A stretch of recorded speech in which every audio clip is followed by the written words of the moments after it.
Welcome back, everyone, to another edition of the Six Man Tag Podcast on Apple, Spotify, and YouTube. Thanks for joining us again. Once again, hit that subscribe button. If you're not, I'll just tell you right off the bat. Hit that subscribe button, hit that follow button, whatever you're listening or watching on. So I'm Mike. Joining me as always, it's CJ. What's up, everybody? CJ Doyen, aka Craig Francis. Glad to be with you boys again. I'm just going to keep this moving on along because we have a very exciting guest tonight. But before we get to him, our next man down the line, Mr. Skylar Strange.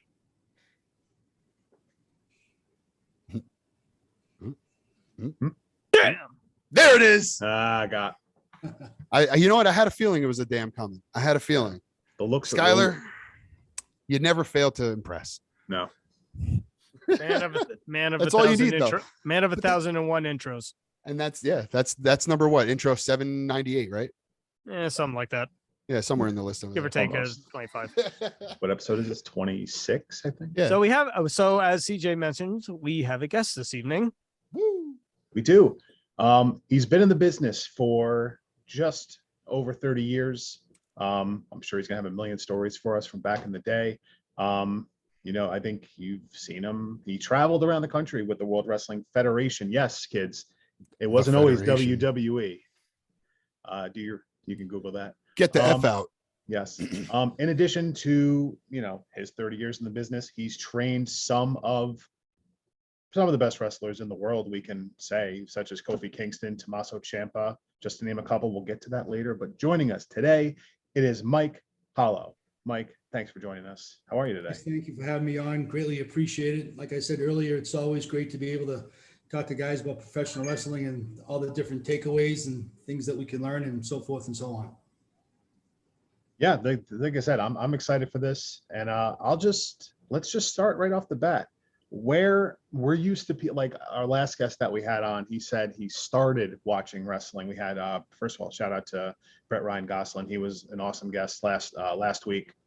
But to kind of go with him, he said he started watching wrestling in 2011. His first main event was seeing Edge, and I feel like it's a different perspective now. So what got you into wrestling? Who were some of your favorites, and just what's like the fan story for you? Yeah, it's one of those, I don't know if it's an interesting story or a crazy story.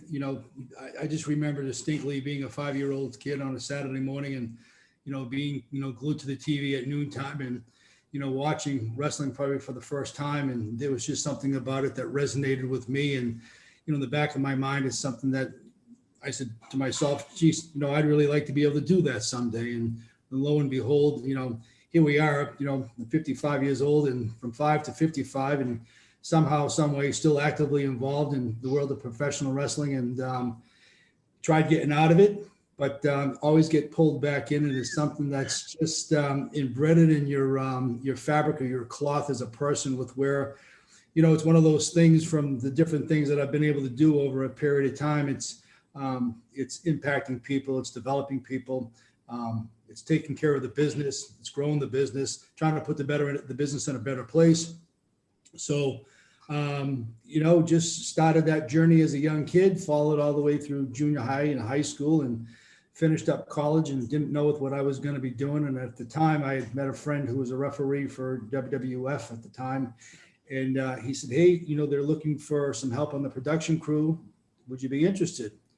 Kid in a candy store. So, my first job was driving the Brother Love set from Stamford, Connecticut, all the way across the country because they didn't want to put it on an airplane because they didn't want anyone to damage it or know what was going on. So they gave me a week. They gave me $1,500 cash. They said go from Stamford to California, Sacramento, and I did it in 3, and that's where it all started. And the rest was history with them. So. Many places, waking up in the morning, not knowing where you are because you've been on the road for 2 or 3 weeks straight, setting up in different cities, TVs are long days, house shows, all the different things, seeing the different boys and along the road. And so I think it gave me some great insight for coming in as a student and, being able to look at it one way opposed to someone who's never, who's just venturing down that road for the first time, trying to cut their teeth. So I always kind of had a leg up from that standpoint. So it's such a niche thing. You drove the Brother Love set across the country. Great. Now, were you strictly just transporting, or were you involved in setup of production and like actually running some things, or like what other stuff did you get into aside from just like, driving around? Like, for a ring crew position, in production, I was setting up ring and helping out with whatever needed to be done, doing it at TV, doing it at house shows, also playing the part of an extra from either a doctor or an office guy. The interesting thing about the Brother Love scenario was after TV was over, 2 days, following 2 days, I was on an airplane and I was sitting in Boston Garden, the old Boston Garden. I'm getting dressed, and who am I getting dressed next to is Hulk Hogan. So it's, here it is, you go to the Boston Garden every month and you see Hulk, right? And next thing you know, you're in the locker room with him getting dressed, and it's like, who'd ever would imagine that I would have ever ended up in this spot? So it's kind of, anything's possible. And now is this in like, I say the heyday loosely, but is this like the peak Hulkamania time where you're now going from spectator to, I'm dressing next to him? So it's brother bizarre. Hulkamania is running wild. Right. Wow. That's incredible though. I mean, I can only imagine, like you said, being this 5-year-old kid fan to literally growing up in the business. Now you're coming in and now like your first introduction, driving the Brother Love set. That's amazing. And that's hilarious to us because like we all make a lot of Brother Love and Bruce Pritchard jokes and references. So it's funny that of course it's Brother Love set, but beyond that, and then just to, like you said, to go back and now you're sitting next to Hulk Hogan. That's gotta be incredible feeling, first of all, but it's Hulk. It's Hulk. Yeah. It's Sergeant Slaughter. It's Steamboat. It's, Lou Albano. It's a whole Bret Hart. Super Mario, by the way. Thank you. So you walk in that locker room, it's a cast of characters. Absolutely. Roddy Piper. Man. On occasion, not off and on.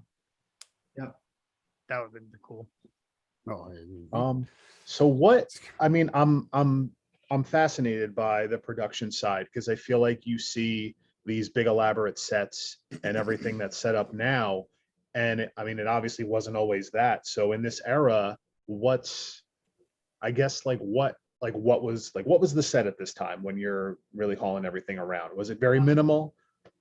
Well, TV, for example, was an extremely long day. It's, you're at the building at 7:00 in the morning. You're there all day doing setup. The show starts, 7:00. You've got a 3 or 4 hour live event. Then you've got the breakdown that evening. You're putting everything in a truck, and you might be driving another 100, 200 miles to the next city because typically, we do 2 or 3 days of TV and tapings. So, and then after TV was over, we might not be going home. We might be on the road for another week for another set of tapings. So, it's a long day. Right. And it was a different time. I think you were probably recording weeks of TV in one show at the time, because this is a before Monday Night Raw, believe it or not. Again, for the younger folks listening, there was a time. Wasn't always a thing. Yeah. There was a time before Monday Night Raw. Yep. There's a time where when they said the show was called Superstars, it was actually significant. Yeah. Yeah. Right. It wasn't right. Yeah. Right. People think like Superstars now. People think Superstars now. I don't even know if it's still a thing, but it was like, the B show, that's like your Sunday Night Heat kind of show. And no, that used to be it. Yep. Back in the day. But so how long did you train to be a wrestler before you started doing it? So you're pretty much got one foot in the door based on your production. One foot in the door, something that I wanted to do. I was an athlete in high school, played basketball in college, never wrestled. I would say somewhat athletically gifted. And so what I used to do is we'd set the ring up and I'd roll around the ring before the shows and stuff like that, whoever was there. And it was one of those things with where Tony Gurria wanted me to become a ring announcer. Mr. Fuji said, you should learn how to wrestle and go to Kowalski's. And so I grew up in Saugus, Mass. Walter Kowalski had a school in Malden, Mass. So it was a hop and a skip. And that's how so after the 2 years, I ended up, signing up at Walters. Now, Killer Kowalski, listen, Killer Kowalski, again, just Hall Big of name in the Famer in his own. business. Out there. Legend. Enough said. Right. Obviously, goes Legend. without saying. But for Right, you so- younger folks, For those of you who don't know, this is the man who trained Triple H. And I know he's got like a whole list, and now I'm like drawing a blank here, but I know for a fact, obviously Triple H is like probably the big one that everyone goes to, but I know he's trained dozens and dozens of guys. Hunter and Was I an were in the absolute same legend. class. What's that? Really?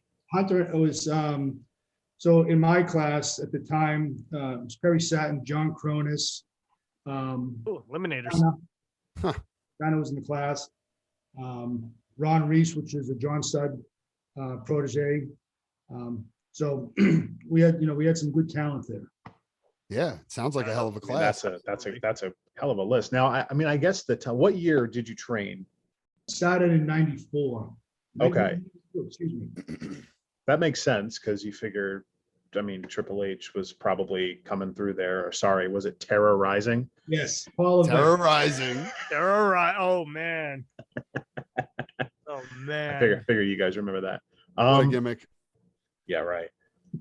So then how long do you train? Well, first of all, I feel like you hear a lot of stories from back in the day where they essentially just beat the shit out of you and try and torture you and get you to quit at a wrestling school. Is that how this went, or was it more of a let's actually train these guys? Let's not just weed people out. What was the training experience like with him? Was this Walt is, here's a guy that broke into the business, and I'll share with you the first 4 years he was in the business. Being as impressive as he was physically, he would share the stories with us. They would beat the shit out of him to try to break him. We didn't have to go through as much stuff as he did, but there were times where we just realized that some people unfortunately just didn't belong doing with what we do. It's not cut for everybody, and they would basically weed themselves out. But it was intense. I mean, it was work, and at the time, Walter was actively involved in the ring, and he was training and stuff like that. So he was bringing a lot to the table, and as he slowly started to get older and his age was catching up with him, he slowed down, more and more. Makes sense. So how long do you train? And I guess how long is it till you actually have your first match? It's funny. It depends on the individual. It's one of those things with where athletically gifted, personality, there's something there, is able to put the pieces of the puzzle together at an early stage. So some guys have their first match in 6 months. Some guys have it in 8. Some guys might be able to have it in a year. Then there's guys and girls that just don't see it, right? They don't have an opportunity to get in the ring. It's not clicking for them. And then, once you get working, you just really try to keep after it and continue on and really try to learn your craft. Yeah. You guys got anything? Yeah, actually, I wanted to ask something. So now when you first started doing the production, obviously you're on the road a lot, like you said. Were the schedules as intense as they are now? You always hear about now, like how guys are away from their homes 300 days a year, 320 days a year. Was it that intense when you were doing production and first starting out on the road like that? Well, at that time they were running 3 or 4 shows a night. They had the A team, the B team, and the C team. TV was Mondays and Tuesdays. They'd go, I mean, you could be on the road anywhere from 25, 26 days a month, depending on who you were at that time. If you were a top guy, I mean, you were working. So, I mean, guys like Valentine, Snooker, Slaughter, Randy, those guys were traveling 225, 250 days plus a year. right. So it takes its toll. Yeah. And For sure. those guys, not only are they they're wrestling all those basically 200 plus days, but they're also starting to get involved in the mainstream. I mean, Hulk Hogan's a huge name at this point. And then you got to figure the other part of it too. Saturdays and Sundays were double shots. So you're working 4 days on a Saturday and Sunday. Then you get TV on Monday and Tuesday. You might get home for a day and a half, and then you're back on the road again. Wow. Yeah. So it's, man, sounds pretty much just as, or if not more. And the It interesting sounds like we just have a different version of how it's working now. Yeah. Cause well, obviously now you don't have all the different teams. You do have the brand split. So you have Raw and SmackDown and stuff like that. So they can both run shows at the same time if they want, I guess. But other than that, like, I don't think there's really an A, B, C, D squad anymore like that. So, and definitely, I don't think they're doing like the 2-a-days like they used to. Yeah. Plus, So back then, house shows actually meant something. also true too. Like now it's just, Yeah. those are just kind of like the practice Yeah. runs for guys to work their feuds out before they put them on TV. Correct.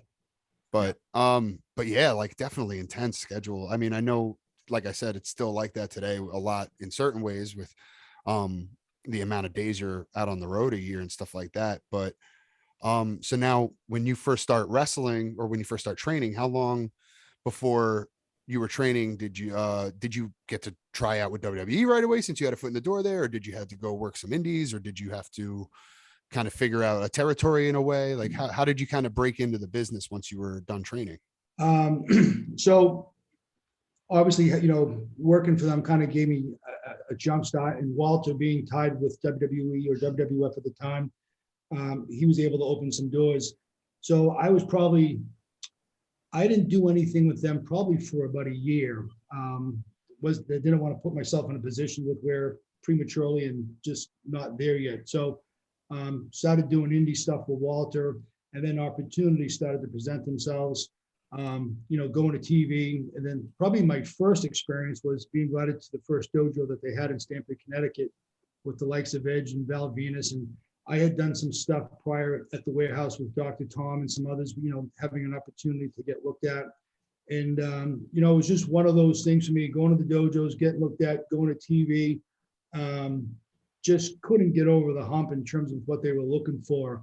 But I think for me and for Walter, one of the advantages was I was able to take back with what the office was looking for from a training and development standpoint, and really bring that back to Kowalski's and start putting that type of developmental stuff in place from the training plan.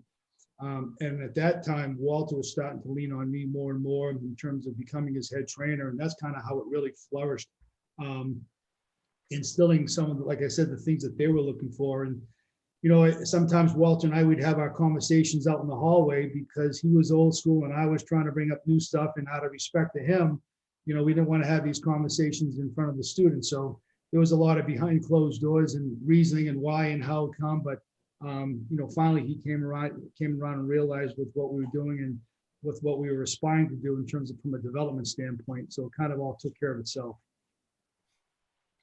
Okay. So now along the way, I mean, if you just do a quick Google search, a couple of, like one pops out of me, of course you're losing to Steve Blackman and guys like that at this time. It looks like 99. Yeah. I want to say I saw a couple others, maybe Bradshaw was in there. So you're at least getting TV, TV appearances. So like how many times total did you get? How many, was there any consistent time that they used you, or was it just the occasional, like, hey, come here, we got a spot for you here? Or was it ever consistent? I'd go to TV, sometimes you'd go and show up and they wouldn't have anything for you. Sometimes it was a matter of rolling around in the afternoon and that would be it. Go to TV for 2 days and you wouldn't see the light of day. Then there was times during the summer I would get to do the house show loop. Sometimes, I'd do the Cape Cod tent shows and so forth, or they'd call on the phone and pick up and they said they have a couple of dates, and again, just trying to get my foot in the door and get over the hump, and just fortunately no luck. All right. And then since that, just because like some of the dates, like obviously this is all late 90s at this point. Yeah. Was there ever any kind of independent after this that you caught on with and at least was getting consistent bookings, or did you slowly sort of just transition into training from there, or was there maybe like a gap between the two? So during that time, a gentleman by the name who actually helped me get in, his name was Freddie Spada, and he was running dojo shows in conjunction with Bruce Pritchard. The office would send guys up, and we would do armory shows Fridays and Saturdays. So I'd be working on the armory shows for WFA or WWA, and we did a lot of them. We had a great opportunity to work with a lot of different guys. Double J, I worked with him a lot. So again, consistently working, and then as time was getting towards 2000, I was starting to transition more into, from focus on teaching. Okay. And now, and you sort of hinted at the fact that you're sort of turning into Killer Kowalski's like main guy. Yeah, I became his head trainer probably in '96. I ended up taking over Walter's school for him, and he was by my side, of course. And then so from '96 all the way to 2000, Walter and I were attached at the hip from a training perspective. And then in 2000, at the time I had my first son was born, had built a house, and Walter and I always did business on a handshake. And could not get him to come around to incorporate or become an LLC from a protection standpoint. And so Walter and I, we split for a period of time. And I went off and I opened the Chaotic Training Center, which is in North Andover, Mass. And I ran that school with a group of other gentlemen for 10 years. And that's our main focus was building a relationship with WWE, Dr. Tom, John Laurinaitis. We had a whole host of guests come in. Triple H had shown up, Stephanie had shown up, and it was the main school in probably the Northeast of developing talent. Excellent. Yeah. And I mean, we went over a couple of the names. So, I mean, I'll start with someone like Kofi Kingston. Yeah. Because this is clearly more recent guys. Right. Well, Kofi Kingston, you figure he debuts, well, at least in 2005. Right. I guess I'll say ECW after that. But so clearly, so you're running. This is when you're running. The Chaotic School. Chaotic Training Center. So Kofi came to me in 2005. He had just graduated Boston College. He was working at Staples working in a cubicle in an office, and he had realized way back when that wasn't for him. And you have an opportunity to come across. I've had the opportunity to come across so many different people along the way, and he was just one of those guys like Tommaso or Ivar. There is something that's just uniquely different about them, with where there's something about them with where they're special. And Kofi, I remember we were having a tryout camp. The agents came from the office, and he was signed within a year. I mean, that's unheard of. I mean, just gifted physically, mentally. I mean, look at his career now. Here it is, 2022, and he's still going strong. It's unheard of. Former WWE champion. Yeah. And, Still wish he had a better run with that, but Made plenty. What could you do? Wow. What are you gonna do when you have Brock Lesnar on your roster and he says, "Hey, I want the belt again"? Good point. Okay. So when somebody like him comes around, do you, I guess not to make it like a general question, because I am still kind of interested with Kofi Kingston, but when you see him, do you see something in guys like that from day one where you're like, okay, this guy's going to be a star, and you're like, yes, please come here, we'd love to train you, or I guess how does that happen? You can see it from day one, or is it over time you see them develop? You see it from day one. You see their presence, how they carry themselves, their ability to pick up things. And I think probably the big thing out of those three guys, from either Ivar or Kofi or Tommaso, and there's a slew of others, but what it really boils down to is their ability to be coached and take constructive criticism and just build off of that.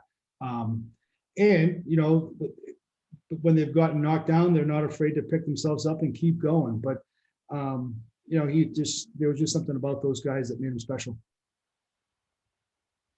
Yeah. I was gonna say, you even have some more recent guys. Actually, he's not more recent, but one that interests me is Tommaso Ciampa, as you mentioned before. One of my favorites. So Yeah. I'll share a story about Tommaso. So he came to the CTC in his first year. He was injured. He had some issues with his knees and couldn't train. But the interesting thing about him is he came to class every day and he brought a notebook and he took notes. And you think about it, right? Here you come to class every day, sit on the other ring apron and just take notes of what's going on. And finally got in a position where he can start training, start working, cutting his teeth. He had a good little spot with the Undertaker with where he thought he was going to get signed. It didn't work out. Is that? Yeah, I remember that. He was a lawyer or something, right? Oh man, yeah. And he took a tombstone or something, or a last ride. Yeah, play the part of the lawyer. And, you know, in the build up His to hair was that, on his head instead of his chin. Yeah, he had a little hair on his head then. Yeah. yeah, now it's on his chin. Yeah. Exactly. But the interesting thing there, in the afternoon, they were doing the rehearsals, and it was Undertaker, it was Vince and Stephanie and Hunter.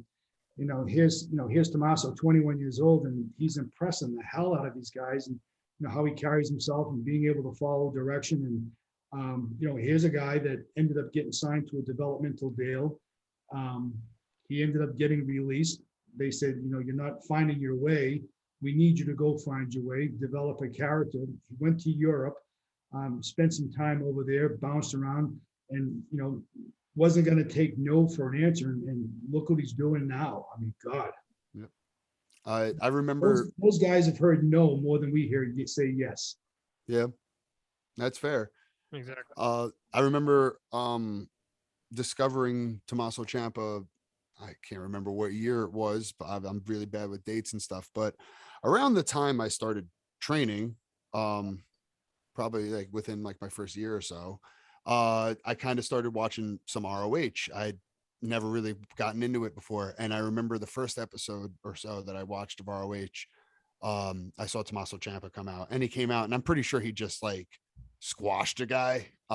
Like they were like kind of pushing him, obviously. And I just remember, but like the way he came out, like his whole entrance, the way he came out, the way he looked, the way his body was great. His walk was great. His attitude walking to the ring was great. Like everything about him. And then he worked so well in the ring.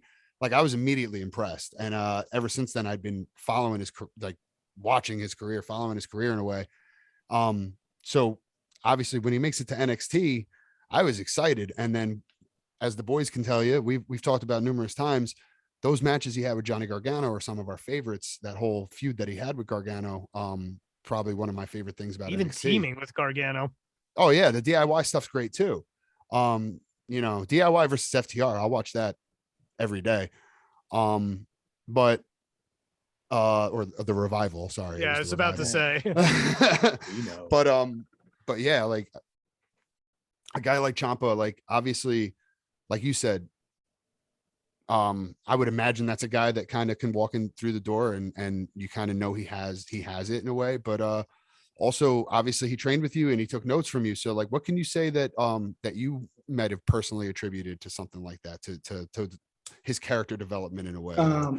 I think with probably the guys and the girls that the guys and girls that I've trained, I think probably the big things, if you were to sit down and talk with them, they would say, or that resonated with them, was our ability, or my ability, to create a solid foundation both in and out of the ring from a development standpoint. So when opportunities presented themselves on a bigger or larger scale, they were going to be able to put different pieces of the house together and be able to survive in that type of environment. Because if not, become exposed. And my whole philosophy on teaching and training was really getting into the weeds and making a difference where everything matters. Everything needs to count. It's got to be believable. You only have one opportunity to make an impression. So, you look at those guys with the body of their work and the things that they do, it's pretty solid. There's not a lot of gaps and there's not a lot of holes, and, they're not taking a lot of extra steps in and around the ring. They really know their way around. And like I said, they would say to you is that the foundation that we were able to build at the infancy stage of their career has allowed them to prosper on a much larger scale today. Very good. And I mean, it's all about the basics, really. Like the school I trained, it was old time wrestling, very old school, especially when I first started there. Trained under a guy named Ed Atlas, who was very old school, crazy Canadian. A mother cooker, if you will. He was, and and trust me, he was crazy, but he was very old school. So like we worked all of our matches on the fly. We actually didn't have contact with our opponents usually, because we had a face locker room and a heel locker room. Awesome. So we literally could not talk to our opponents about our matches. We just had a sheet on each locker room. This is who you're working. And then you just get out there and you call it in the ring. And that's how I spent like my first like 2 years of my career. And then after that, we kind of Ed moved back to Canada. He had to go back home. Brian Johnson, who I don't know if you know that name now, he took over. Brian Johnson was the head trainer for a while, and you know, things loosened up a little. We still kept a lot of that old school mentality, but we started sharing a locker room. We started working spots. I think, so to your point, so what he was really trying to teach you or instill upon you is from your in-ring work was to be able to live in the moment and listen to your audience. And it's a conversation I have a lot today is with where a lot of guys and girls with where let's talk about trying to gun or heat. They think it's through spots, not physical emotion or things that you can do to create those type of scenarios. And that's unfortunately how the business has changed with where everyone wants to do all this cool stuff. Yeah. But the premise of a story is raw emotion. You've got to be able to create raw emotion through physicality and facial expressions and body language and your eyes. And so much of that art is lost today with who can do the coolest things. And you think if you're a fan, how much of that can you digest and take, especially if you want to go to a show? I equate it to going to a fine restaurant, right? I don't want to eat my meal all at once. I want to enjoy it. Same thing with a match. I want to enjoy the peaks and valleys from an emotional standpoint. No, absolutely. I love, obviously we're big storytelling guys. Like, don't get me wrong. I think we enjoy our high spot wrestling as much as the next young man, but especially the way I was trained and everything like that. I appreciate a good story. I appreciate a good put together match. I don't want to see for instance, one of the matches I hate the most, and I get a lot of heat for this, is Osprey versus Ricochet. I think it's one of the worst matches I've ever seen in my life. It makes no sense. All they do is flip from New Japan. All they do is flip around for, an hour and a half, and it sucks. That's my personal opinion on it, but it's a dance. It is. It's absolutely a dance. And that's not to say that Will Ospreay and Ricochet can't put on good matches with stories. Right. I'm just saying that particular match is the shits to me. Yeah. And I think you see the difference in a lot of stuff. And it's not even to argue good or bad, but everyone goes, well, can they do the WWE style? And this last couple minutes conversation sums that up. Like, sure, you can do all the flips and all the top rope moves, but can you come in and slow things down and tell a story and not just do 50 high spots and call it a match? And you tell me why you're doing 50 high spots. Yeah, well, right. If you're going to throw 50 high spots. I'll give you a story. So I'd be at TV in the afternoon, and the agents would say to us, hey, go in and roll around, work a hold, transition from A to B, no kicks, no punches, right? And have a good little quality match. We don't want to see any flips. We don't want to see any of this. We don't want to see any of that. So many guys we watched that couldn't pull that off. And now, it's hard enough to get into the building. It's even harder to get in front of the agents. And now here's your opportunity to perform. And you're not prepared to be able to do basic things. And now you think they're going to put you on TV, they're going to give you a job. It doesn't work that way. So Hunter said it best. I've got 100 guys out back that can do flips like you guys can. But I need you to show me that you know how to know your way around the ring and transition from scenario to scenario, and how you take care of your opponent. Yeah, because that's the important thing, man. Yep. And it goes back to the whole working on the fly thing that we used to do. Like, that was it. It forced us to keep our matches simple, but find ways to make it exciting. We had to work with the crowd. We had to work with each other to find ways to make those pops and peaks and valleys and all that other stuff. So to do that, to be able to know how to do that is an asset. It really is. And I think I'm very grateful for the fact that that's how I kind of broke in, because if I didn't have that, I think back of every time where something got botched or somebody was where they weren't supposed to be, and how I was able to fix it, or at least come up with something that looked okay, because I was used to working on the fly. I was used to working when things weren't going right. So definitely an asset to have. It really is. And it's so important. And, one of the things that will never change in our business, as we were talking about earlier, is the basics, right? And if you're able to master them, then your body of your work, you can start putting different pieces of the puzzle together. But if you don't have that, you become limited to your opportunities, because you'll stick out. And that's what they want to see at the PC. And I'm sure that's what they want to see in AEW as well. they always harped on that. They didn't care about the big stuff. They were just really wanted to make sure that the talent was fundamentally solid. Yeah. Yeah. No, that makes sense. So I do want to ask, I want to rewind it back a little bit, back to when you were back on the road, doing the road crew stuff and doing the shows, hitting the country. Any interesting stories you could tell us about? Any road partners you had that you might have shared the road with, that something funny might have happened or something like that? One night I was with the guy that I was working with, who was my ring crew partner at the time. We were out one night in upstate New York. I think it was Syracuse. And we were out with Davey Boy and Dynamite. Oh boy. Okay. Yeah, the British Bulldogs. All Oh right. boy. Bulldogs at a local watering hole. So you could always imagine how that evening went. And I don't know how they got their hands on a pickup truck, but they did.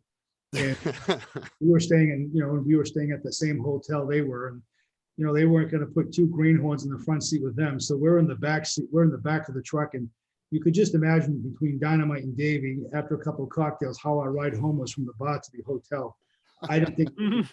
Oh God. Oh my gosh. I'm surprised Dynamite didn't get into a fight at the bar or something. That dude seemed to always be pissed off. So you said you were in Syracuse at a bar, and my first thought was this 1993? And was this Shawn Michaels? No, just Was that in Syracuse? I didn't realize that. Yes. I didn't know that. That whole Binghamton, Syracuse, Albany, Schenectady. Yeah. Basically like West Central New York, more or less. Yeah. Run that whole loop, in Philadelphia and all sorts of stuff. But it was interesting, a lot of takeaways, and you see a lot of different things. But out of it all, I think it just allowed me to be in a much better place, to have a better understanding of the business, both inside and outside, and so appreciative of that. Now, how'd you come across Biff Busick?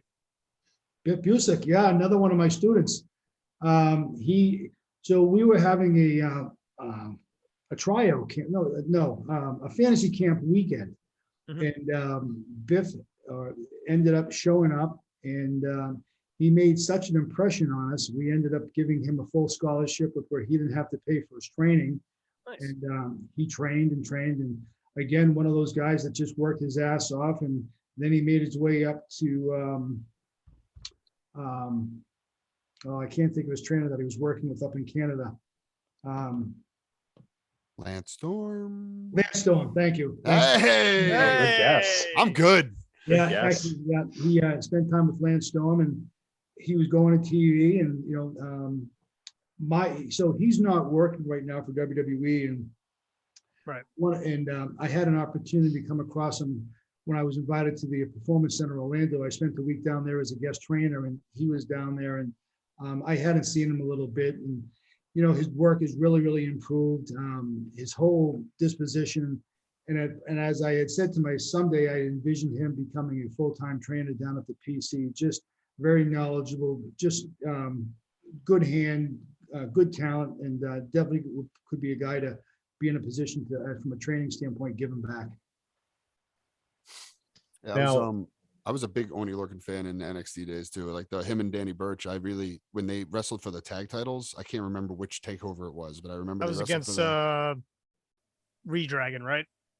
Well, they were never. I don't think they were ever Red Dragon. And They kind of. I don't think they ever called them Red Dragon. Anyway, that's besides the point. Anyway, but yeah, I remember. Yeah, I think you're right. It was against Red Dragon though, and I remember watching that match, and there were so many great false finishes and all the I really thought that there was a couple times where Oney and Danny Burch were going to take the titles, and I don't think going into the match I thought that at all. So when I saw that, I was really excited for them. I was like, man, they made them look really good in that match. Maybe this is the start of something. Maybe they'll get a title run. And I don't think it ever happened for them, unfortunately. But definitely, I know now WWE's let him go.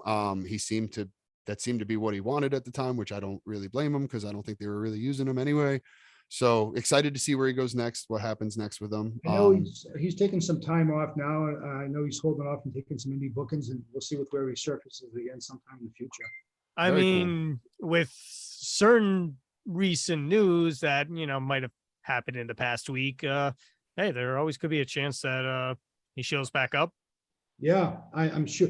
So there's his, you know, I his, feel like Triple H would have been a fan of him. well, you know, you think of Triple H and the lineage between Kowalski and all of those guys with Yeah. Kowalski guys, right? Yeah. I think, you know, Hunter's got a special place in his heart for the guys like Ivar, Kofi, um, you know, all of them. So you just never know. I mean, yeah, like it is interesting that you bring that up, Skylar, because now the Triple H has been named head of creative. A lot of guys have been let And go in the talent past few relations. years, and talent relations. A lot of guys have been let go in the past few years that were considered Triple H guys. Could we be seeing them come back now? That could be interesting to, you know, kind of play out. But yeah, just any other road stories or any other like times in your WWF days that might be of interest? I think probably one of the, I was in Milwaukee, it was at Brewer Stadium, and there was a steel cage match between Hulk and Bundy. And so I'm walking Hulk to the ring, and he decides to go to the wrong, he decides to walk through the fans instead of going through the alleyway. And that was just that turned into a little bit of a circus, him trying to get him to the ring, people just mobbing him, and it was like, what the hell's going on? But Yep. I don't know. I mean, I just there was a lot of good times on the road. I mean, it's definitely, you know, taxing to be on the road that much. I could see with where you know, everybody's not cut out for it. Tough on your family, you know, wife and kids.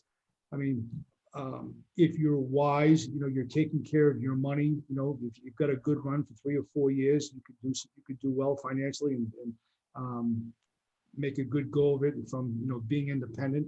Then you've got guys that have just done it for such a long time, like Kofi, and you know, those guys are always in a great position. But you know, I just think for me, it just, you know, spending that time on the road and doing with what I've been able to do from a teaching standpoint, and for the guys that I've come across and the opportunities and different things, and you know, pretty fortunate.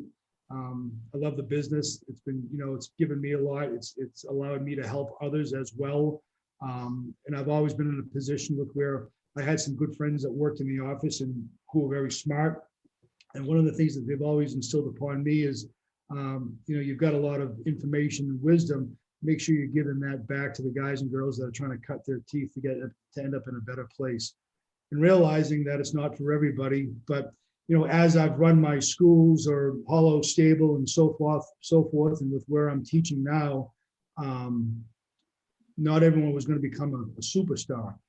But my goal was to try to make it with where, you know, we were making a difference in society, because wrestling was going to give us an avenue to make a difference between guys and girls having that sense of self-confidence, being able how to communicate, carry themselves well, you know, respectful of their parents, going into society and finding good jobs because of the things that we try to instill upon them from a training standpoint and life standpoint. And I used to call it a briefcase mentality, with where knowing how to do business inside the ring as well as outside the ring. There's two different pieces of the business. Can't let your ego get in the way of doing both, because if not, your career becomes real short. And probably more importantly is always take care of your name, because you never know where opportunity comes up and someone picks up the phone and said, hey, how's so-and-so? And you know, you want to be on the receiving end of a thumbs up instead of a thumbs down. So everything that you do, you know, from beginning to with where I'm at now counts and matters. And that's what I try to instill upon students. I guess you mentioned that. Is there anybody that maybe is of notable name that people would have heard of that you did train, that you thought this guy's going to be a star and maybe just didn't catch on, or maybe almost got there and just for whatever reason couldn't? If there's anyone. It's funny.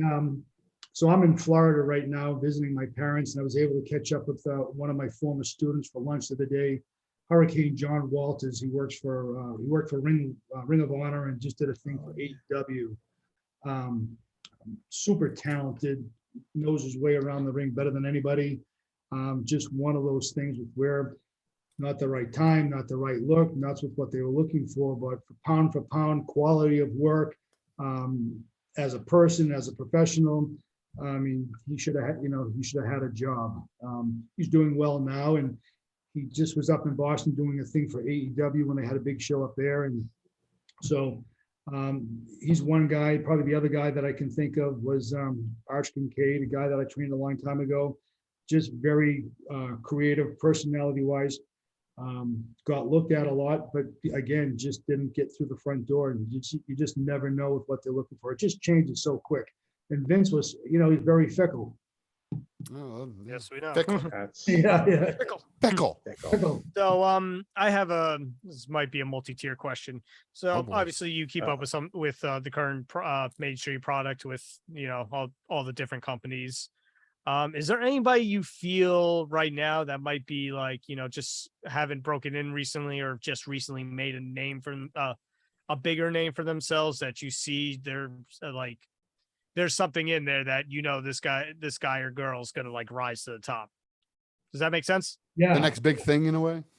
Yeah, Yeah. I guess that's one way of putting it. There's a Like, second part. not to this in the question. Brock Lesnar way, but No, but there's a second part of the question. But first this. T-Bar, he went into Dijak. we're big. love. We're all big Dijak fans. We want Dijak back, damn it. Yep. Yeah, it's funny. He just stopped by the school that I'm teaching at now 2 weeks ago. And he sat down and talked with the students for an hour. And, he's starting to gain some momentum now. Things are starting to pick up for him. And, he's trying to climb that ladder like everyone. He's trying to make sure that, he's getting noticed for all the right reasons. And, one of the interesting things that he shared at that given time, and things have changed, since then, he says, I don't have to impress the fans. There's only one person I have to impress that's going to make a difference, and that's Vince. He says, if Vince looks at my work and likes with what I'm doing, I'm okay. And if he's not happy with what I'm doing, that's when there's an issue. So I thought that was an interesting because, listen to crowd reaction and so forth and so on. But if Vince sees something in their talent, he's going to stick with them. So it was an interesting piece of information. And now that's radically different. Yeah, well, Yeah. obviously. Yeah, exactly. Before elaborating on that, the second part of my question was, do you see any wrestlers in particular that are like they're super talented, there's something there, but you personally think, if I just got to spend a little time, showing them this or this, like somebody you see around right now that you would like to just maybe you feel you could show them something that is that one thing that could help them like get over the hump. So yeah, I mean, it's a great question. With where I'd really like to be able to do that with where I think it's so important. And it's probably more so not at the WWE or AEW level. It's more so at the homegrown level with where we're at now, with where a guy like me is trying to eliminate detours for up and coming talent. And what happens is they start believing their own hype and all that type of stuff. And then they end up going down that wrong road with where they start becoming coachable. And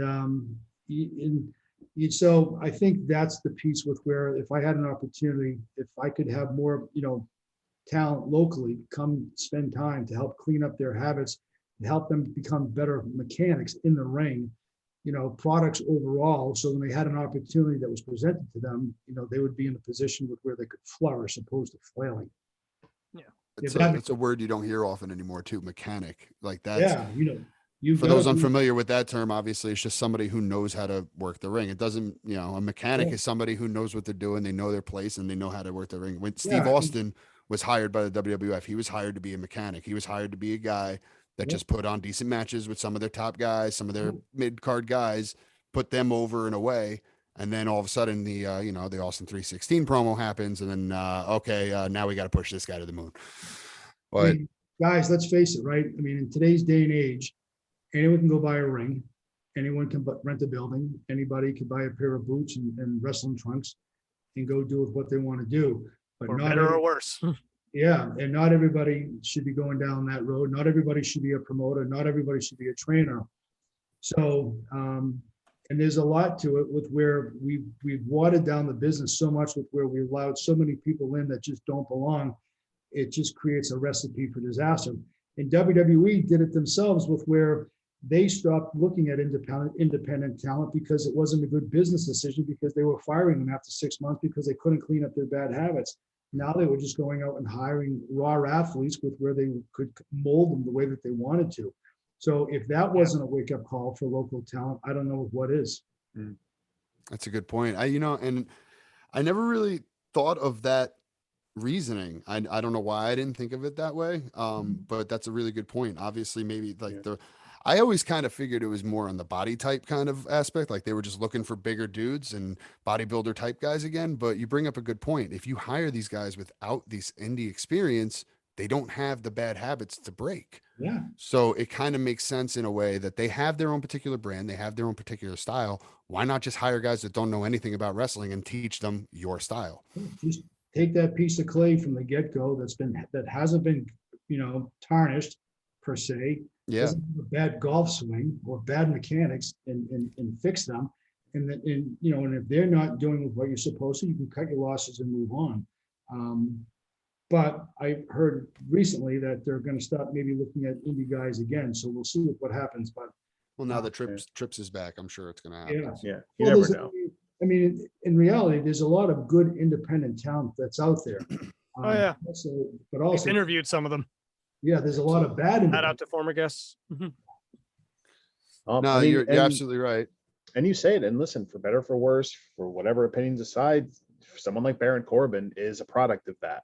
Yeah. Where he goes from football and he's in a big match. Yeah. We're recording this on July 28th. SummerSlam's in 2 days, and he's got one of the bigger matches on SummerSlam. Baron Corbin, I mean, granted, he gets a lot of flack and stuff like that, but the guy has consistently been a major part of their programming for the better half of, the decade now, I feel like. So, I'm pretty sure he was around when we were doing this podcast the first time around. He was in NXT, but yeah, he was around. But still, that's my point. Yeah, like that was like, now we're looking at like 8 years now. So like obviously, the better half of the decade, he's been on programming, and I'd say within the last like 4 or 5 years, been a heavily part of a lot of WWE storylines. So yeah, a guy like that, like you said, came in with a football career, no wrestling experience, and then boom, WWE's kind of, or Vince in a way is kind of able to just make him what he wants a wrestler of his size and character to be. Yeah. And he doesn't have any bad habits to break because he doesn't know any. He just knows what Vince wants. He just knows what WWE wants. Now, so definitely good. Have you ever worked with somebody that, okay, maybe not worked, it's probably a little too obvious, but what about guys and girls that are like, they have catch as catch can, shoot wrestling, like NCAA style, traditional wrestling, guys like Brock Lesnar, Ronda Rousey. Okay, not Brock Lesnar. Kurt Angle. Brock Lesnar back in the day. Yeah. Well, I mean, like, I'm talking like Kurt Angle, Ronda Rousey. Yeah. You mean like amateur Brad background. Gable, amateur background. Thank you. I've had students that have wrestled in high school, and more so in high school than college, to be perfectly honest with you. And always the biggest challenge, and Kurt did a phenomenal job at this, is being able to make the transition from a collegiate style to a professional style, with where you're an entertainer and you understand that aspect. Kurt, by all accounts, Kurt apparently took to it like a fish out of water. No problem. Unbelievable. Or fish into water, or whichever. Fish in water, yeah. No, yeah. Kurt, I think people have said for years, Kurt is like an anomaly when it comes to that, the way he connected to the business. It's interesting to see now that they have what's his name? Gable Steveson. Yeah, Gable Steveson. Yeah, that's kind of why I brought this up, because it's going to be interesting to see how what happens with him, because so far the few times they put him on TV, I've seen absolutely zero charisma out of him. So wow. Yeah. Now, I've heard Kurt Angle say in interviews how when you're in amateur wrestling, at whatever level, they tell you to not show anything.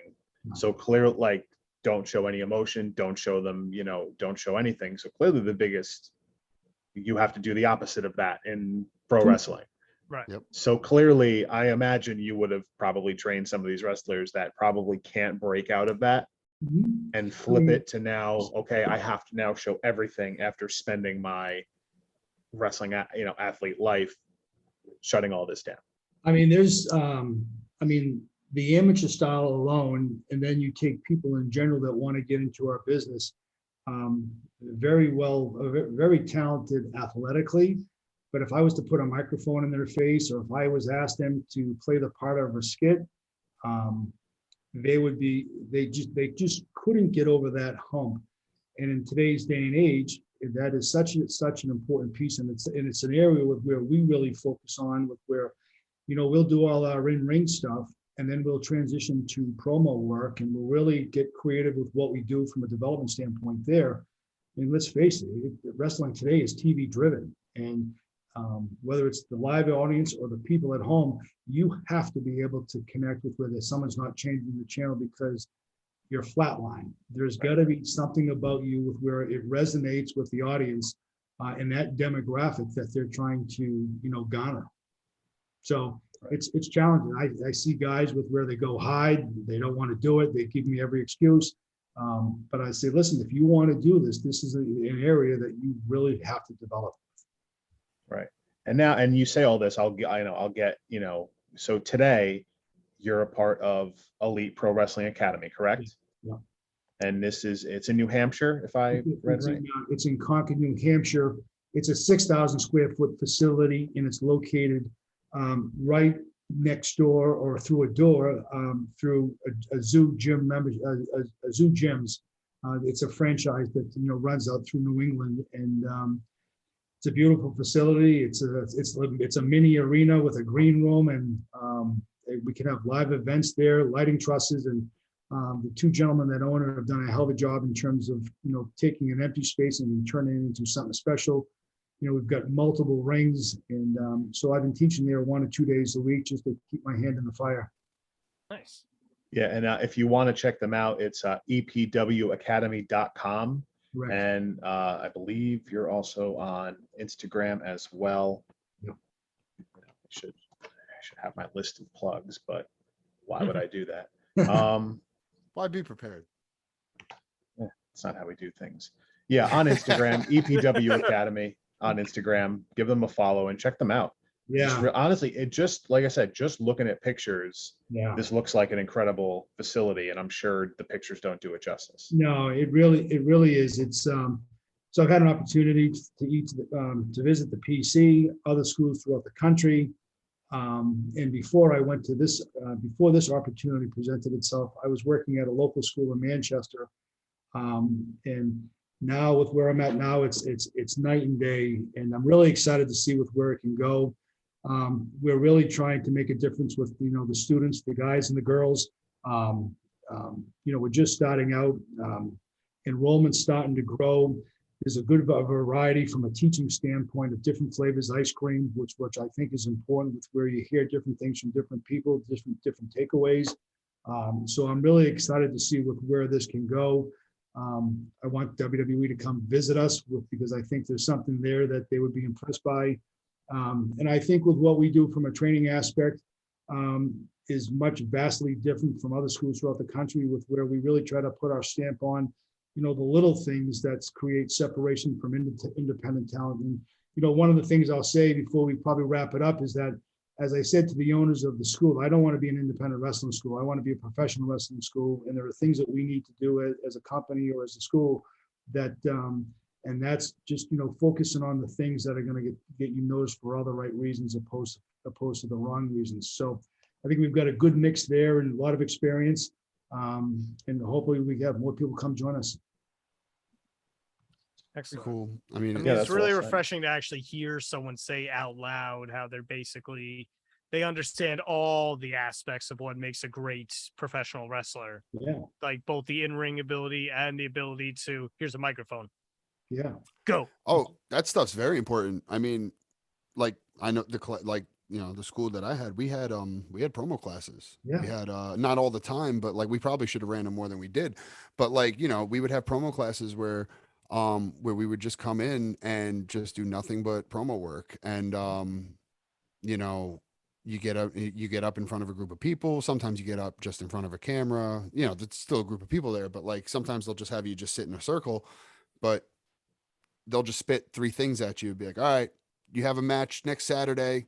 I want you to cut a promo on it. You're wrestling Hulk Hogan, and you got to mention a rubber chicken, lima beans, and a It's entirely skateboard. possible this actually happened. Now, I'm not even kidding. Like, they'll just be like shit like that.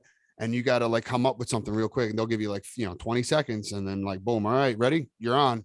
And then boom, you got to spit out a promo, and you got to make sure you hit all your cues. And if you miss one, they'll be like, oh, where was that rubber chicken? And fuck, I forgot the rubber chicken. I'm this close to just trying it out right now. I'm not going to though. But no, it's important. And I think And it's something that a lot of schools don't focus on enough today. And, and here's the backstory to this, to what you're talking about. So we'd go to TV in the afternoon and, we'd roll around in the ring and so forth, or I'd go and watch guys work, and they would impress the agents, and they would get asked to come out back, and they'd be asked to go to the green room, and Stephanie and some of the writers would be there, and they would put these talents on the spot, and they would have to do these promos.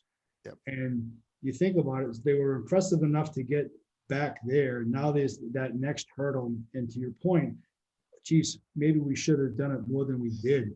Imagine being that guy or girl that's not prepared in front of Stephanie or writers with where, they're deciding if they want to give you a spot or a job, or there's something there that they could build off of, and you don't have it. You get that one opportunity and you just flushed it. Yeah, it's a scary thought, man. I mean, I wouldn't want to be in that spot. I felt that in my soul. Yeah, for sure. But I always felt like I was decent on the mic. I felt like I was a better promo than I was a ring worker, to be honest with you. But I was just always a decent talker. I was always a heel, so it was just easy for me to go out and just shit talk. Definitely have some fun stories about some heel promo work that we'll get into another time, boys. But it's all important, and I think it's invaluable to have someone like you who has been with the company, has seen how things work. You understand not only the physical aspect of it, but the entertainment aspect of it. Like a guy like that is an incredible asset for students. So anybody listening, if you're interested in training in pro wrestling, obviously, definitely if you're in the Mass area, definitely check out EPW, because it's invaluable knowledge to have someone like that. I can tell you, I've talked to the boys before about meeting Jerry Briscoe when he came to watch us one time, and just getting I didn't get to pick his brain as much as I wanted to, because I got injured in my match. I separated my shoulder and had to be rushed to the hospital immediately. So that was a fun day. Yeah, I get to meet Jerry Briscoe, and I separate my shoulder in the same day. That was fun. Honestly, that sounds like probably a Tuesday for him. Yeah. But like just other times where I was in locker rooms with guys like that, I was in like Brian Knobs, MVP, just guys who have been there. Yeah. It's always invaluable if you ever are on a show with them, or if they're in doing a training seminar, pick those guys' brains. And if you're ever in a school that has somebody like that, like Mike Hollow, who has been there, pick this man's brain. If you're one of his students right now and you listening to this, pick his brain, talk to him about the entertainment aspects of it, not just the moves, not just the ring work. Talk to him about what's expected out of WWE or WWF, and not Vince, but the McMahons and Helmsleys and stuff like that, because it's all, like you said, it's all going to come into play eventually. Absolutely. And you don't want to be the guy or the girl who's not ready for that next hurdle when it comes, because it's going to come. You think about how long it takes to create an opportunity, like you were just talking about, 3 years, 5 years, whatever it may be. And that time comes and you end up flushing it because you didn't do your work. Mm-hmm. It's shame on you. And there's guys like me, and there's other guys throughout the country and that want to, help further along. And to your point, take advantage of it. Absolutely. I have one, I guess a final question on my end, at least. Obviously, we were just talking about how all the aspects of the business, and also earlier how you mentioned how final decision always went to Vince. As we all know, and we've alluded to throughout the episode, but haven't flat out said, obviously news broke that Vince has retired from the business, and Triple H is head of creative and talent relations. For the record, we did record an episode on that, but it's apparently unusable. So terrible audio. We'll address that another time. Do you think now that the decisions like that are going to stop or not stop? Like the buck will stop with Triple H, or how do you see that going? Because, you know, obviously you want to prepare these wrestlers to possibly go and work for him now that he's probably the guy that could be making these decisions. So, you know, I guess maybe it's a way to think about how you approach. I mean, obviously you still have your approach, but now you're thinking, okay, instead of they're off to work for Vince, they're off to work for That's Hunter. a new boss, basically. Yeah, I think for me, you know, kind of, you know, us, you know, Hunter and I coming from the same lineage of Walter, and the things that were important to me and things that I'm from with what I know that are important to Paul or Hunter, from an athlete standpoint, from a people standpoint, I'm going to continue to build that foundation both in and out of the ring. So when you have to sign that piece of paper down at the bottom with where it says who trained you, and he associates my name with them, that it gives them a leg up with where he knows that I know that I'm giving them, either him or her, something of value with where it could potentially resonate and lead to something bigger and better. All right. Any names of any of maybe students or maybe former students who just maybe are breaking out that that you have your eye on as to hopefully maybe make it, like coming up next? Like who's the next big stars that Who you should see we look coming out of your for? school? Yeah, who do we need to be on the lookout for? You know, I've got a bunch of young guys now that are still trying to find their way. I don't want to say that they're the next breakout stars, but they're doing well. They're doing well in the New England independent scene. They're working for Atlantic Pro Wrestling out of Newburyport, Mass. So we'll have to wait and see, but there's a good crop of students there that are doing well, that are finding their way, you know, in and around the ring. So it'd be interesting to see their development over the next 6 months to a year and how things progress if they continue down the right path and they stay even keeled and focused. Cool. Well, I have excited one to see other. the next crop. One other just kind of question just for the podcast. Aren't these all We've just for the basically have podcast? interviewed probably, I would say, 75% of NEW. Have you come across any of those folks, or have you ever had any students that worked for them for a bit? Northeast Wrestling. Northeast Wrestling majority runs out of New York and Connecticut.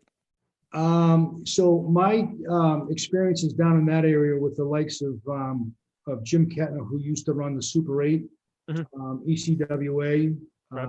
That's who I know ACW. Actually, I'd worked at ACWA show. Yeah, so I've worked closely with Jim Kettner. I've done some stuff with Right Coast Pro out of Delaware, but I don't think they're running anymore. Oh, I remember Right Coast Pro too. I remember we had a bunch of those boys come down to O Time Wrestling all the time. Like a bunch of the guys from their roster used to come down and just do shows for us. Like they were the outside guys. And then there was the other group that I've been dealing with was IWF, and that's Kevin Knight's group out of Jersey. There was a small group out of Albany, a school, but it escapes my name. So that's my, you know, those guys down that neck of the woods. Gotcha. Very cool.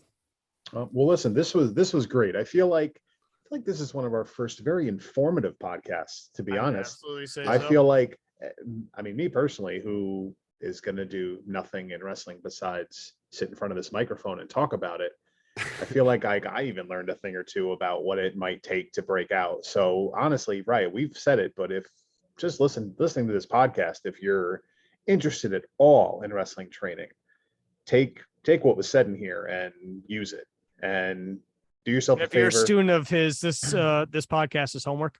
I was going to say this has to be mandatory for your class Yes. An extra credit Mandatory is following. Mandatory. Yes. Extra credit if you follow us on Instagram at 6Man Tag Podcast.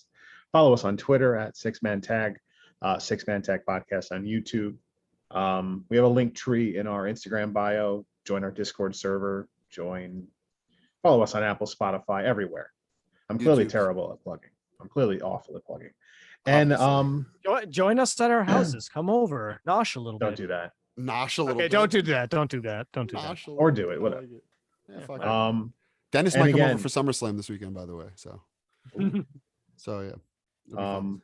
Yeah, SummerSlam this weekend. And for Mike, you can of course follow the school he is working with, Elite Pro Wrestling Academy, at EPW Academy on Instagram, epwacademy.com for more information as far as signing up. If you want to be a student, you can go there. Any other plugs you want to get out before we wrap this up? No, I just want to say, guys, thanks for the opportunity to come on. It's always good to sit down and, talk to, different guys and get different perspectives and share insight and information and create some takeaways. And I'll look forward to sharing this as much as I can. And again, just want to say thanks for having me on, and hopefully we have a chance and opportunity to speak again in the near future. Absolutely.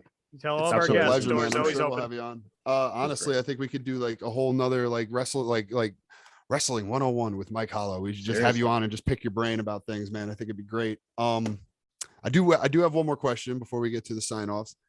Are you like an old Saturday Night Live fan at all? Like, the old Chris Farley days? A little bit. All right. Yeah. So we do have one question that we ask everybody. Who do you think would win in a fight? Mick Foley or Matt Foley, motivational speaker? I'd have to go with Mick. Easy answer. All right. Yeah, I mean, and it's fair. Look, there's no wrong answers as far as we're concerned. It's just something we ask all our guests. Listen, because you got to compare the two. They can both take a hell of a bump. Yeah. They can both go. They Could both go through a table. Mhm. They both cut a hell of a promo. Oh man! Mick's All right. got Well, a little money. listen. Mick's got another. Mick Foley. I think we're at Mick I Foley. think he's 3-0. Yeah. 3-0, right? We had All the votes are for Mick so far. We had one person who was too young to understand, and Dennis thinks they're the same person. Still on that theory. Fair. But seriously, this was great. Thanks again, Mike. You're welcome. Thank you again.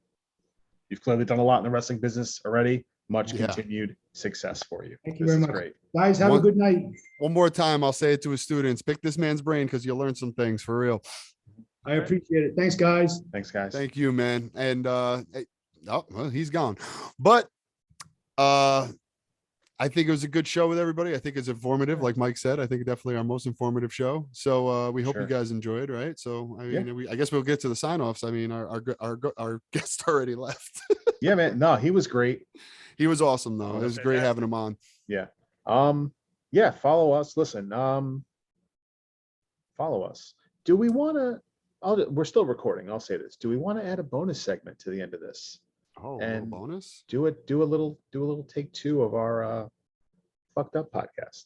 Oh, come on, man. It's already, well, it's not even that late because we started early, but I thought we were going to have an early night tonight. I was kind of excited about having an early night tonight.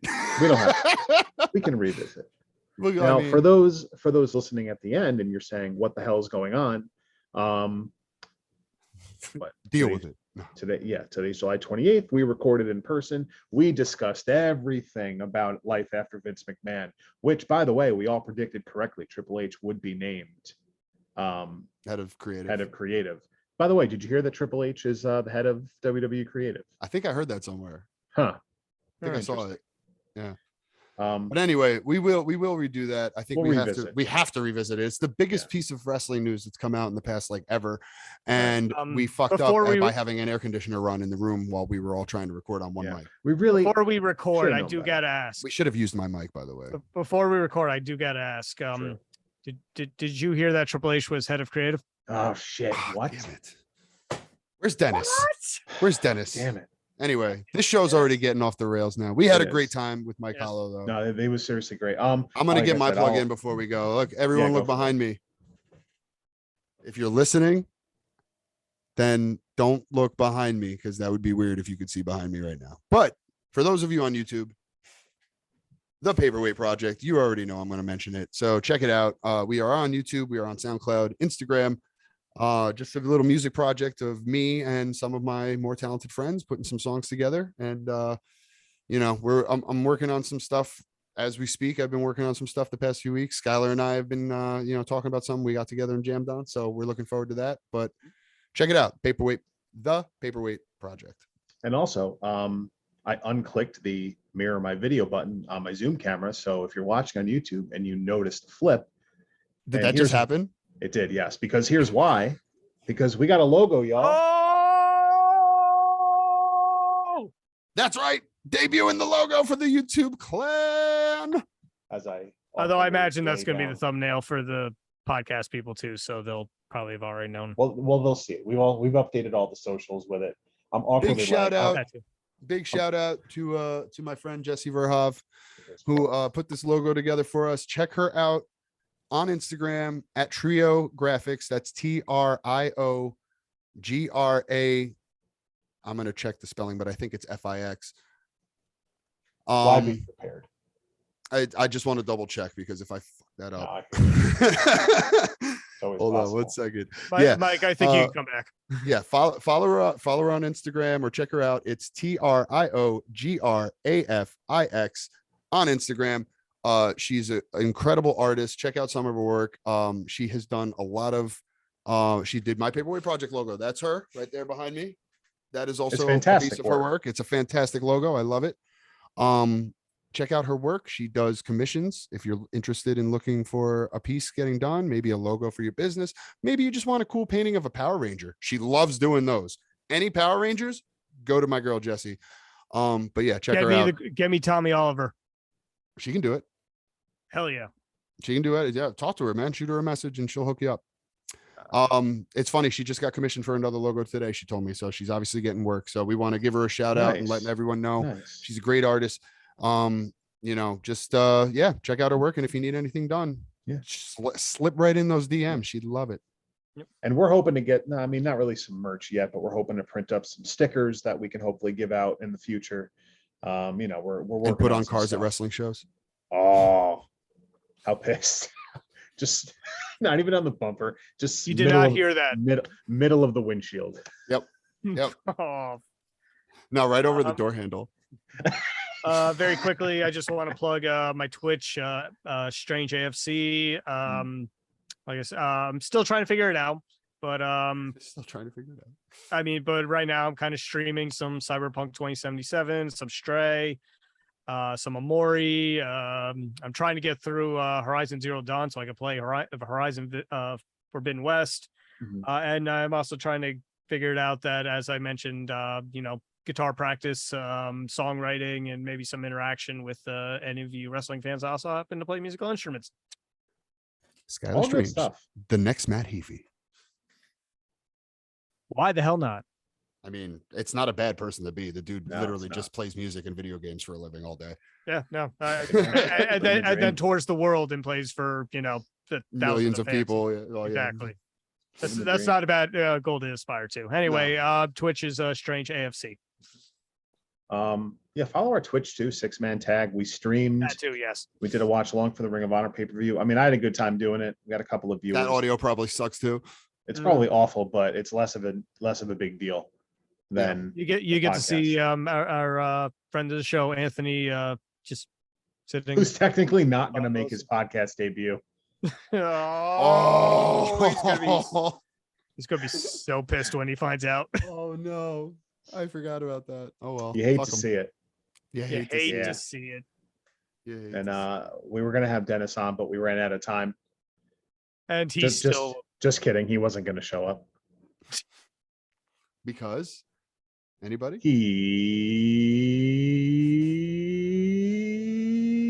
He's cunt. I'm so glad that's gonna play out well for the YouTube audience. Anyway. never a dull moment on the 6-man tag. Oh man. It was a fun night though. No, this Definitely was a cool hell- show, this- boys. this- Fun So, and educational. absolutely. This is great. We try to thank you, everyone entertain listening. and inform. Again, one more set of plugs for us on Instagram at 6-Man Tag Podcast. On Number Twitter, thank you, the number 6. Thank you for that. Twitter at 6-Man Tag, YouTube 6-Man Tag Podcast, Apple Podcasts, Spotify. Follow us. The new logo's on everything now, by the way. So we don't, you at least look up 6-Man Tag Podcast and you see, oh, this is exactly what it is. It's not our old podcast network logo that we had, which was still pretty nice looking, by the way. But this new logo is fucking fantastic. Again, shout out Jesse for that. That's that. And again, oh yeah, the link tree in the Instagram. Join the Discord. We'll chat. We'll have fun. Maybe. Who knows? Maybe. But Ask me any random wrestling question. I dare you. How big is Batista's dick? Not that one. We're still getting to the bottom of that. You said any question. this is fair. That's fair. Okay. My response is we're trying to find out before Bruce answers. Okay, fair enough. Get back to me when you find out, though.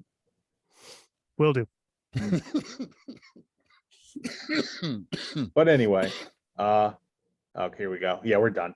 For Yeah, CJ, sign us off, bro. I'm fine. I'm dying over here. for CJ, for Skylar, for our guest Mike Hollow, who was awesome, and of course me, Mike. Thanks for listening. We'll see you next time. Bye for now. Peace out. Peace.